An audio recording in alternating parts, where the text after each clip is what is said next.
Well, hello. In this video, I am going to be talking about garbage disposals or your food waste disposer.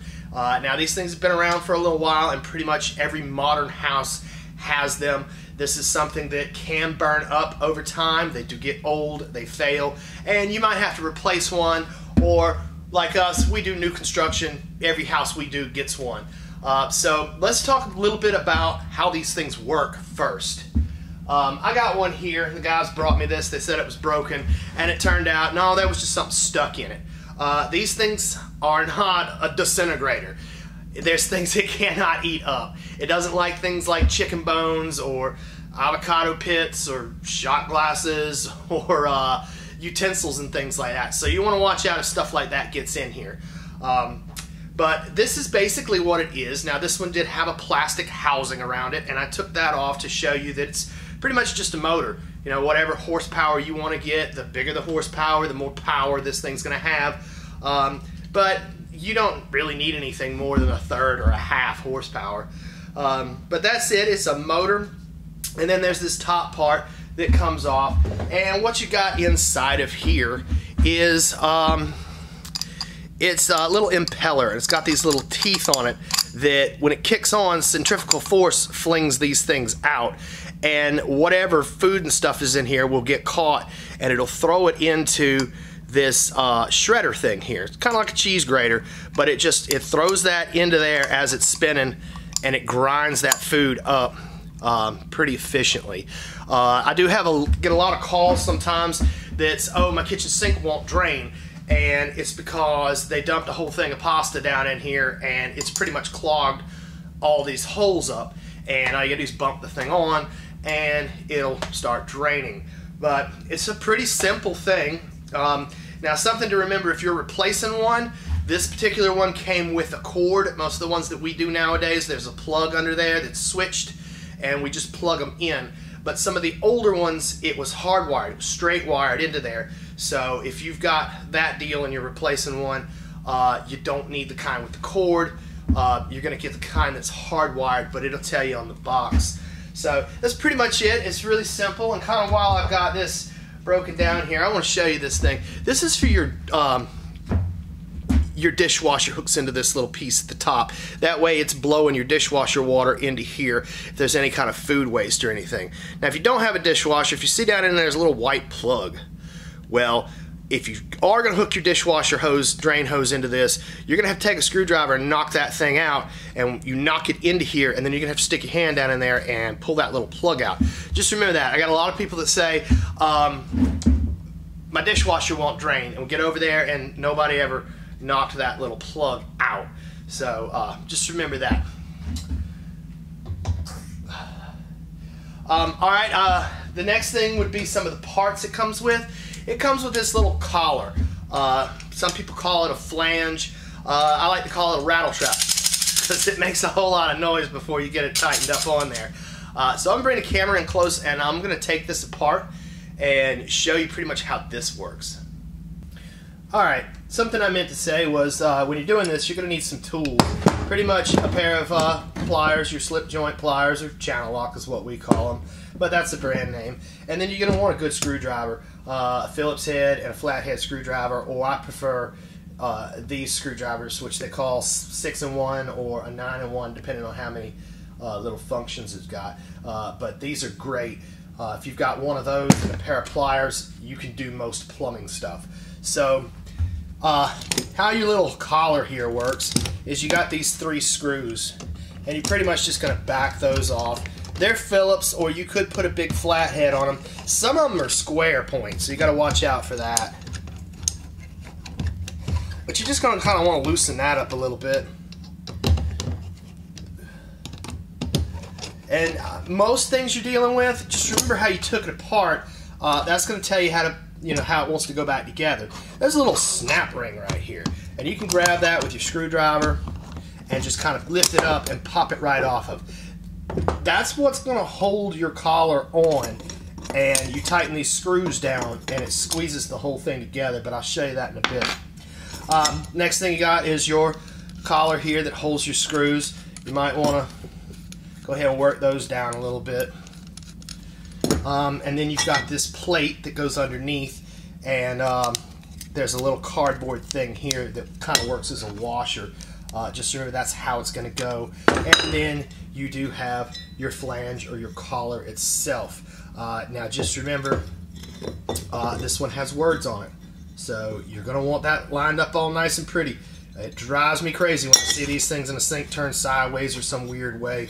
You want that to be where you can read it as you're washing dishes or whatever, all nice and pretty. So that's pretty much the basics for that. Now the next thing you're going to need is, and this is a big debate in the plumbing world, a lot of people prefer one or the other, but you got plumber's putty and you got good old silicone. Now something I found out is that service guys love to use the silicone. If they're going in to make a repair or they're replacing something like a garbage disposal, they like to use the silicone. It's a good permanent seal because you're probably not going to take that thing back out any time. But we don't like using silicone in new construction. It's a good product, but we don't like using it because most of the time we don't have water. We don't have a way to clean up. And some of the younger guys who don't have a whole lot of experience could make a big mess with this, and it gets a little crazy for the new construction, the new installs. So we prefer to use the plumber's putty.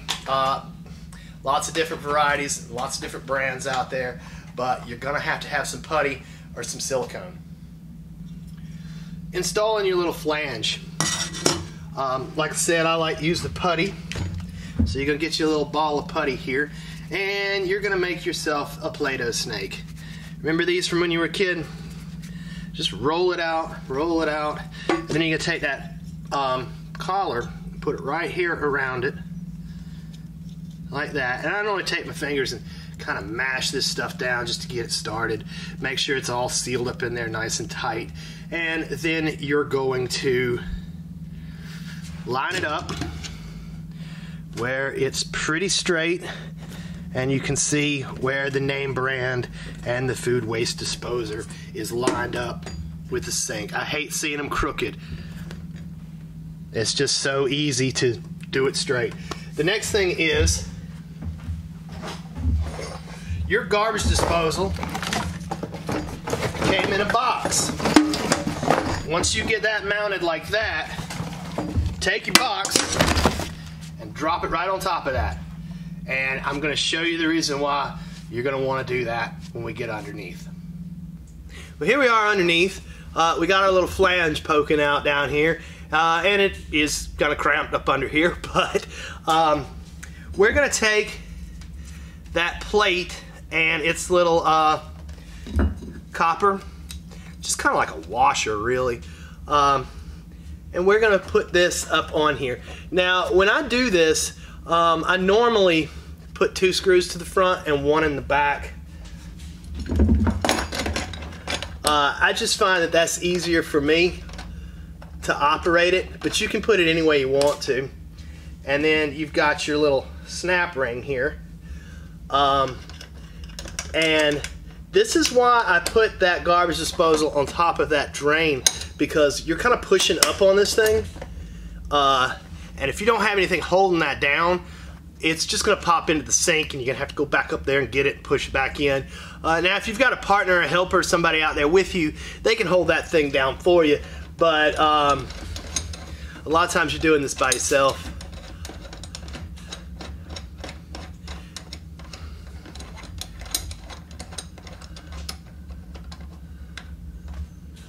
But you want to crank these things down kind of equally, so it doesn't twist that ring, because it could pop that ring off of there.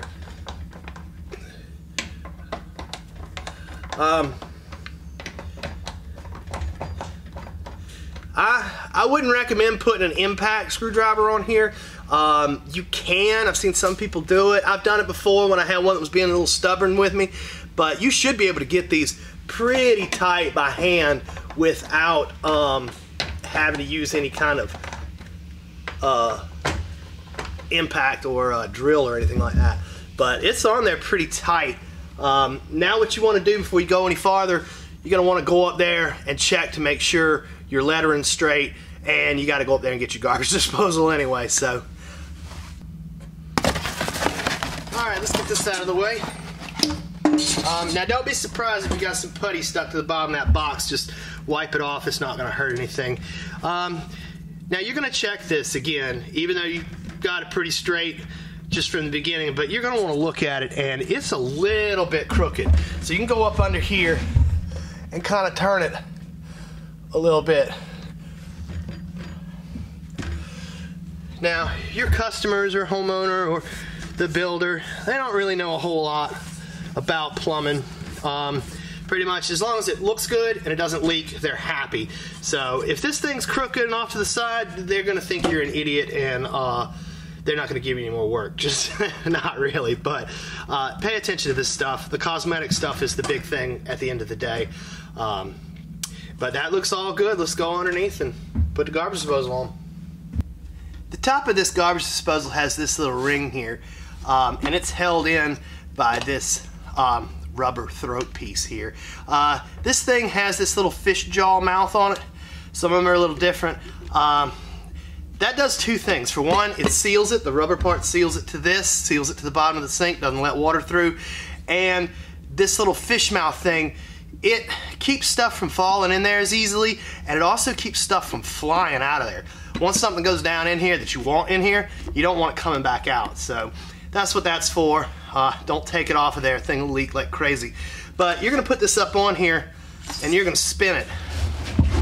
Now, here's your drain piece. You want this aiming back toward your basket strainer over here, this thing that keeps hitting me in the head. So, and a lot of the reasons why I put my screws the way I did is that thing's gonna line up. Now make sure you catch all three tabs. You can rock it around a little bit, however you want to do it. And then you're going to tighten that by your hand. And then you can put a screwdriver on it and give it some more. And there's a notch. You'll feel it bump. You can even take your channel locks and squeeze those two pieces, that little screw holder and that part there that's for your wrench. You can squeeze that together, but you're going to feel a little bump, and it's going to touch right there on each other, and that way you know you're all the way up and you're good. And you should still be able to move this around a little bit so that you can line that drain piece up. Which brings us to the other thing.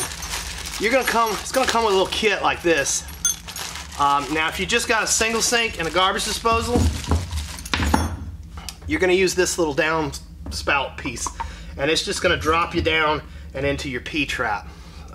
But if you've got a basket strainer, you're gonna have to use a disposal waste, which is basically, we'll call this a top hat extension. And there is two different kinds. There's normally a tailpiece extension, which has the compression fittings, the plastic compression fittings, but this one's flat at the top. That's why we call it a top hat. In your little bag here, you've got a metal ring with two bolt holes in it, and you've got a little rubber washer. That little rubber washer is going to go right in this hole.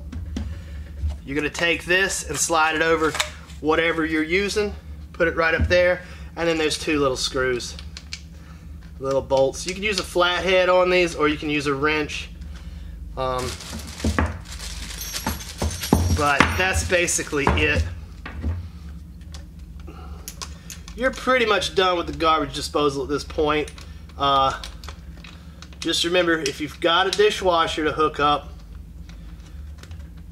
you need to knock that plug out, and your dishwasher is going to clamp. The drain for your dishwasher is going to clamp right here. If you don't have a dishwasher, leave that plug alone. Don't knock it out, because it'll shoot water and stuff all over the place when you use it. But that's the basic gist of how to install a garbage disposal. I'm going to do another video on in-outlet waste and disposal waste and P-traps to show you how to tie these together. But thanks a lot for watching. I hope you learned something, and we'll see you on the next one.